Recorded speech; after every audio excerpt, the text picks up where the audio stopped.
निशांत के कुछ अपने ही उसूल थे जिनका कोई खास मतलब नहीं था, पर निशांत के लिए वो सब उसूल खानदानी थे। गोपाल, सीमा बड़ी हो रही है, समय के साथ उसकी शादी कर देनी चाहिए। पिताजी, आपकी बात बिल्कुल ठीक है। आपकी शर्तों के मुताबिक लड़का मिल ही नहीं रहा। गोपाल, मैं जानता हूँ कि तुम लोग मेरी शर्तों से परेशान हो। पिताजी, हम आपकी शर्तों से परेशान नहीं है। आपकी शर्त ऐसी है कि कोई भी लड़का उन पर टिक नहीं पा रहा है। गोपाल, पता नहीं तुम्हें समझ में क्यों नहीं आ रहा, पर मेरी हर शर्त का एक मतलब है। मैं चाहता हूँ कि सीमा का घर बार संस्कारी हो। पिताजी, हम समझते हैं कि आप सीमा के भविष्य को लेकर चिंतित हैं। पिताजी, आपकी शर्तें इतनी कठिन है कि कोई लड़का इन पर खरा ही नहीं उतर सकता। पिताजी, आजकल गाय रखने वाला या धोती कुर्ता पहनने वाला लड़का ढूंढना बहुत मुश्किल है। निशांत अपनी कुर्सी पर थोड़ा पीछे झुकता है। उसके चेहरे पर कठोरता थी, लेकिन उसकी आंखों में अपने परिवार की भलाई के लिए चिंता भी झलक रही है। लचीली सोच, संस्कार और संस्कृति में लचीलापन कहाँ से आ गया गोपाल? आप मेरा गलत मतलब समझ रहे हैं। गोपाल देखो, मैं मानता हूँ कि दुनिया बदल रही है, लेकिन इसका ये मतलब नहीं है कि हम अपनी जड़ों को भूल जाएं। पिताजी, परंपरा और ज़िंदगी में संतुलन होना चाहिए। सीमा की शादी की उम्र हो गई है। पिताजी, हमें ऐसा लड़का ढूंढना चाहिए जो उसे खुश रख सके, ना कि आपके बनाए हुए उसूलों पर खरा उतरे। निशांत अपने बेटे की बात सुनकर गहरी सांस लेते हैं। उनके चेहरे पर असमंजस साफ दिख रहा था। गोपाल, मैंने भी तुम्हारी माँ के लिए ऐसे ही उसूल बनाए थे, और देखो हमारा घर कितना सुखी है। क्या तुम नहीं चाहते कि सीमा का घर भी ऐसा ही हो? पिताजी, हम सब चाहते हैं कि सीमा का घर सुखी हो, लेकिन आपकी शर्तें बहुत पुरानी हैं। हर रिश्ता इन पर खरा नहीं उतर सकता। निशांत एक पल के लिए सोच में पड़ जाता है। वो अपने परिवार की चिंता और अपनी शर्तों के बीच संतुलन बनाने की कोशिश कर रहा था। अच्छा बताओ, मेरी कौन सी शर्त तुम्हें सबसे ज़्यादा मुश्किल लगती है? पिताजी, आपकी हर शर्त नामुमकिन है, जैसे गाय का दूध, तुलसी का पौधा, धोती कुर्ता। आजकल ये सब लड़कों में ढूंढना नामुमकिन है। निशांत गोपाल की बात सुनकर हल्का सा मुस्कुराता है। ये पहली बार था जब वो बहस में थोड़ा शांत हो गए थे। अरे, अगर लड़के के पास गाय नहीं है तो वो दानी नहीं है और वो दिमाग से कमज़ोर होगा। ये आप मजाक भरी बात कर रहे हैं। मैं किसी प्रकार से मजाक नहीं कर रहा। क्या तुम अपनी बेटी का रिश्ता किसी कमज़ोर लड़के से करना चाहोगे? पिताजी, अब लड़के जिम जाते हैं, प्रोटीन शेक पीते हैं। लड़कों के पास गाय पालने से ही नहीं बल्कि जनरल नॉलेज से भी अकल आती है। ठीक है, यह शर्त मैं थोड़ी हटा सकता हूँ, लेकिन भजन, ये तो लड़के को गाना आना ही चाहिए। पिताजी, आप ये समझिए कि हर किसी का जीवन अलग होता है। हो सकता है किसी को भजन ना आता हो, लेकिन फिर भी वो अच्छा इंसान हो। निशांत चुपचाप गोपाल की बात सुनते हैं, पर मन ही मन ये ठान लेते हैं कि चाहे गोपाल कुछ भी कहे, वो अपनी खानदानी शर्त कभी नहीं छोड़ेंगे। दादाजी, आप इस तरह से उदास क्यों बैठे हैं? अरे मेरी लाडली गुड़िया, मैं क्यों उदास होने लगा? जिसके पास इतनी प्यारी गुड़िया हो वो उदास नहीं रह सकता। दादाजी, आप मम्मी पापा की बातों का बुरा मत मानिएगा। मैं भी समझता हूँ बेटा कि जनरेशन बदल रही है, पर ये मेरे खानदानी उसूल है, इन्हें मैं नहीं बदल सकता। कोई बात नहीं दादाजी, इन उसूलों के साथ ही अगर कोई लड़का मिलता है तो मैं उससे शादी कर लूँगी। तुमने तो इन बातों से मुझे रुला ही दिया बिटिया। इस बात पर तो आपको खुश होना चाहिए, रोना क्यों है? मेरी पोती ने मुझे इतना बड़ा तोहफा दे दिया, ये तो खुशी के आंसू है, बाहर तो आएंगे ही। दादाजी, सिर्फ और सिर्फ आपके कहने से मैं शादी कर रही हूँ और आपके खानदानी उसूलों को मानने के लिए भी तैयार हूँ। मुझे गर्व है तुम पर मेरी पोती। एक दिन निशांत और उनका सहपरिवार शादी में जाता है। निशांत अपने बेटे गोपाल के साथ मंडप में बैठा था। शादी के दौरान गोपाल एक लड़की जय से मिलवाने की योजना बनाता है। गोपाल को लगता है कि जय सीमा के लिए सही लड़का हो सकता है। पिताजी, शादी में जय नाम का एक लड़का आया है, बहुत अच्छा और पढ़ा लिखा है। मैंने सोचा क्यों ना आप उससे मिल लें। ठीक है, ले आओ उससे बेटा। गोपाल जय को बुलाने जाता है। जय एक स्मार्ट और आत्मविश्वासी लड़का था। गोपाल उसे अपने पिताजी से मिलवाता है। जय, ये है मेरे पिताजी। नमस्ते अंकल जी। नमस्ते बेटा, नमस्ते। क्या करते हो? अंकल, मैं सॉफ्टवेयर इंजीनियर हूँ, एक मल्टीनेशनल कंपनी में काम करता हूँ। निशांत जय के आत्मविश्वास को नोटिस कर रहा था, लेकिन उसके मन में सवाल भी उठ रहे थे। ये तो बहुत अच्छी बात है बेटा, लेकिन एक बात बताओ, तुम चाय पीते हो क्या? जी हाँ अंकल। तो बताओ, किसके दूध से चाय पीते हो, गाय के, भैंस के या पैकेट वाले? अंकल मैं तो पैकेट वाला दूध इस्तेमाल करता हूँ। पैकेट वाला? मतलब तुम गाय का दूध नहीं पीते? नहीं अंकल। मतलब तुम्हारे घर में गाय भी नहीं होगी? हाँ, आजकल शहर में गाय का दूध मिलना और गाय रखना दोनों ही बहुत मुश्किल है। गाय का दूध पीने से शरीर और मन दोनों मजबूत होते हैं। गाय न रखने वाला परिवार खानदानी कैसे हो सकता है? जय को निशांत की बात बहुत अजीब लगती है, लेकिन वो विनम्र बना रहता है और अकेले में जाकर गोपाल से बात करता है। अंकल, निशांत दादाजी बहुत बड़े हैं, उम्र दराज है, इसलिए मैं उनकी इज्जत कर रहा हूँ। हाँ तो बेटा, इतने गुस्से में क्यों हो?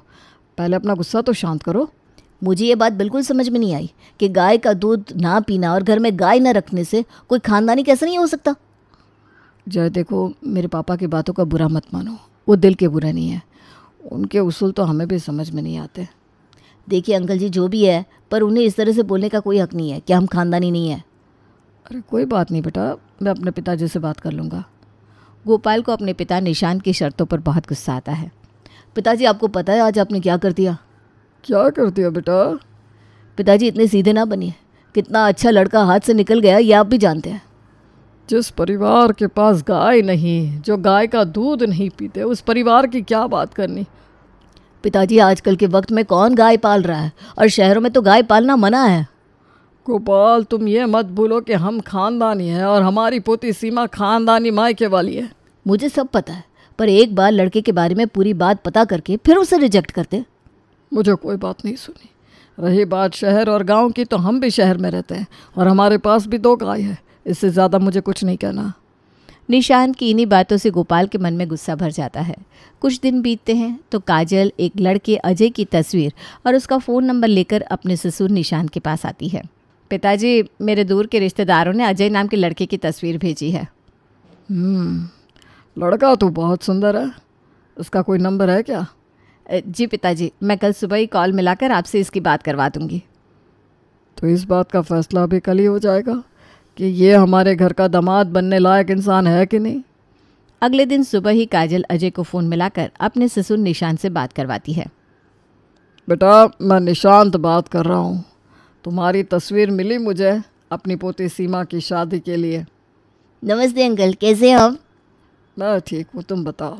और परिवार में कौन कौन है? जी, हमारे परिवार में मम्मी, पापा और हमारी एक छोटी सी गाय लीला है। निशांत को ये सुनकर बड़ी खुशी हुई कि अजय के घर में गाय है। निशांत अपने अगले उसूलों पर जैसे बात करने की ठान लेता है। ठीक है, ये तो बहुत खुशी की बात है। वैसे तुम्हारे घर में सब पूजा तो करते होंगे ना?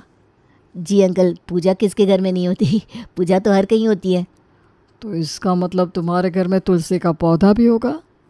तुलसी का पौधा नहीं अंकल, मैं जहाँ रहता हूँ वहाँ बहुत सारे बंदर हैं, पौधे लगाना मुमकिन नहीं है। जिस घर में तुलसी का पौधा ना हो वहाँ देवी देवता नहीं रहते। अंकल, ऐसी बात नहीं है, हमारी मजबूरी है, इसीलिए हमारे घर तुलसी का पौधा नहीं है। तुम्हें पता है, सीमा का घर खानदानी मायके वाला है। अरे तुम ये कैसे कह सकते हो कि तुम्हारा घर संस्कारी है? अंकल, मैं अपनी पूजा और प्रार्थना नियमित रूप से करता हूँ, लेकिन तुलसी का पौधा होना मेरे संस्कार को कम नहीं कर सकता। अजय की बात सुनकर निशांत को गुस्सा आ जाता है और वो फ़ोन काट कर चला जाता है। गोपाल, आज अजय जैसा अच्छा लड़का भी पिताजी की शर्तों की वजह से हाथ से निकल गया। हाँ, अब क्या कर सकते हैं। अजय तो पढ़ा लिखा, समझदार और जिम्मेदार लड़का था। तुम्हें याद है, जय का रिश्ता भी इसी तरह टूट गया था। बस एक तुलसी का पौधा ना होने पर पिताजी ने मना कर दिया। पहले जय और अब अजय। काजल, मुझे समझ में नहीं आता कि पिताजी इन शर्तों पर इतने अड़िग क्यों हैं। देखो, मैं जानती हूँ कि वो सीमा के लिए सबसे अच्छा चाहते हैं, लेकिन ये शर्तें, गाय घर में पालना, तुलसी का पौधा लगाना, क्या ये सब सच में ज़िंदगी का आधार हो सकता है? पिताजी को लगता है कि ये खानदानी संस्कारों की निशानी है, लेकिन आज के ज़माने में ये सब व्यावहारिक नहीं है। हर कोई शहर में रहता है और आज की पीढ़ी के अपने तरीके हैं। और सीमा, उसे ये सब कितना मुश्किल लग रहा होगा। वो हमसे कुछ कहती नहीं, लेकिन उसका चेहरा तो सब बयां कर देता है। मुझे भी उसी की चिंता हो रही है। वो खुद कुछ नहीं कहती, लेकिन वो जानती है कि दादाजी की शर्तें उसके लिए एक दीवार बन गई है। निशांत अपनी आदतों से पीछे नहीं हटता और एक दिन वीर नाम का लड़का सीमा के रिश्ते के लिए घर आता है। देखो, मैं घुमा फिरा के बात करना नहीं चाहता, पर सीमा के कुछ ख़ानदानी उसूल है और हम ख़ानदानी उसूल वाले हैं। नमस्ते अंकल जी, आप पूछिए, इससे पहले मैं ही बताना चाहता हूँ, मेरे घर में गाय भी है और तुलसी का पौधा भी है। अगर इतना सब कुछ तुम्हारे घर पर ही है तो तुम अंदर आके बैठो, तुमसे कुछ और बातें भी करनी है। जी अंकल जी, ज़रूर। क्या तुम्हें धोती कुर्ता पहनना आता है? धोती कुर्ता अंकल मैंने कभी ट्राई नहीं किया। धोती कुर्ता एक सभ्यता होती है और इस घर का दामाद वही बन सकता है जो हर त्योहार और अपने जन्मदिन पर धोती कुर्ता पहने। लेकिन मुझे लगता है कि कपड़ों से इंसान का व्यक्तित्व नहीं मापा जा सकता। यह आधुनिक सोच तुम्हें तुम्हारी जड़ों से दूर कर रही है। धोती पहनना हमारी परंपरा है। पिताजी जी, आजकल लोग वेस्टर्न कपड़े पहनते हैं, इसे बदलते समय का हिस्सा समझिए। समय बदलेगा लेकिन हमारी संस्कृति नहीं। काजल और गोपाल तो समझ ही गए थे कि ये रिश्ता भी हाथ से जाने ही वाला है। वहीं दूसरी तरफ वीर को निशांत की बातें पसंद नहीं आ रही थी, लेकिन वो खुद को संयमित कर रहा था। दो चीज़ें अच्छी रखने से ज़रूरी नहीं कि इंसान में सब गुण आ जाए। खैर छोड़ो, सुबह कितने बजे उठते हो? अंकल जी, मैं 7 बजे उठता हूँ। 7 बजे? जो लड़का सुबह 4 बजे नहीं उठ सकता वो जीवन में क्या करेगा? अंकल, मैं एक विदेशी कंपनी में काम करता हूँ जहाँ मुझे देर रात तक काम करना पड़ता है, इसलिए मैं सुबह 7 बजे तक ही उठ पाता हूँ। जो लड़का सुबह 7 बजे उठेगा वो अपनी जिम्मेदारियाँ कैसे निभाएगा? लेकिन मैं अपनी जिम्मेदारियाँ पूरी करता हूँ। मैं अपने मम्मी पापा का सबका ख्याल रखता हूँ, यहाँ तक कि मैं गाय का चारा और उसका दूध निकालना, तुलसी जी को नहलाना, ये सब करके ही अपना आगे का कोई काम करता हूँ। सुबह जल्दी ना उठना आलस्य का सबूत है। तुम मेरे 2 खानदानी उसूलों पर खरे नहीं उतरे। वीर अब समझ गया था कि निशान के खानदानी उसूलों पर खरा उतरना मुश्किल ही नहीं, नामुमकिन है। लेकिन वो विनम्रता से अपनी बात रखने की कोशिश करता रहा। अंकल, मैं समझता हूँ कि आप अपनी पोती के लिए सबसे अच्छा लड़का चाहते हैं, लेकिन ज़िंदगी में इंसान का दिल और उसकी नीयत सबसे ज़्यादा मायने रखते हैं। दिल और नीयत अच्छी होनी चाहिए, लेकिन संस्कार भी ज़रूरी है। पिताजी, वीर बहुत अच्छा लड़का है, क्या आप थोड़ी छूट नहीं दे सकते? उसके पास गाय और तुलसी जी तो है ही, अगर कुछ चीज़ें नहीं है तो वो आगे जाके कर लेगा। गोपाल, मेरी शर्तें सीमा की भलाई के लिए है। वीर समझ गया था कि निशांत इस रिश्ते को हाँ नहीं करने वाला है, इसलिए वो निशांत को धीरे से नमस्ते करता है और वहाँ से चला जाता है। सालों तक ऐसा ही चलता रहता है। अचानक रोहन नाम का लड़का निशांत को सब्जी मंडी में मिलता है। बेटा, लगता है तुम पहली बार मंडी में सब्जियां खरीदने आए हो। नहीं अंकल जी, मैं अक्सर यहाँ आता हूँ, ताज़ी सब्जियाँ लेना मुझे पसंद है। अच्छा, आजकल के लड़कों को कहाँ इतनी फुर्सत होती है, ज़्यादातर तो डिलीवरी पर निर्भर रहते हैं। सही कहा आपने, लेकिन मुझे लगता है अपने लिए समय निकालना और छोटे काम खुद करना बहुत ज़रूरी है। अच्छा, बेटा तुम क्या करते हो? अंकल, मैं एक सॉफ्टवेयर इंजीनियर हूँ, लेकिन काम के साथ साथ घर के कामों में भी हाथ बटाने की आदत है। बहुत अच्छी बात है। और ये सब कहाँ से सीखा तुमने? मेरे पापा हमेशा कहते हैं, जो खुद के काम खुद करता है वही दूसरों की जिम्मेदारी उठा सकता है। मैं उन्हीं की बातें मानने की कोशिश करता हूँ। वाह बेटा वाह, लगता है तुम्हारे संस्कार बहुत मजबूत है। वैसे परिवार में कौन कौन है? अंकल, मेरे माता पिता और एक छोटी बहन। पिताजी स्कूल टीचर है, माँ घर संभालती है, हम सब साथ में रहते हैं। और तुम्हारा गांव? मैं तो शहर में रहता हूँ। तो बेटा, क्या तुम गाय का दूध पीते हो? क्या गाय पाली है तुमने घर में? जी अंकल, हमारे पास ना एक देसी गाय है, उसके दूध से बनी चाय मुझे बहुत पसंद है। अच्छा, और घर में तुलसी का पौधा है? हाँ अंकल, माँ हर सुबह तुलसी को पानी देती है। धोती पहनना आता है क्या? जी हाँ, दादाजी ने सिखाया था। त्योहारों पर तो मैं धोती पहनता हूँ। और भजन? अंकल, आज के वक्त में तो रेडियो और फ़ोन चल गया है, तो भजन उन्हीं में चला लेते हैं।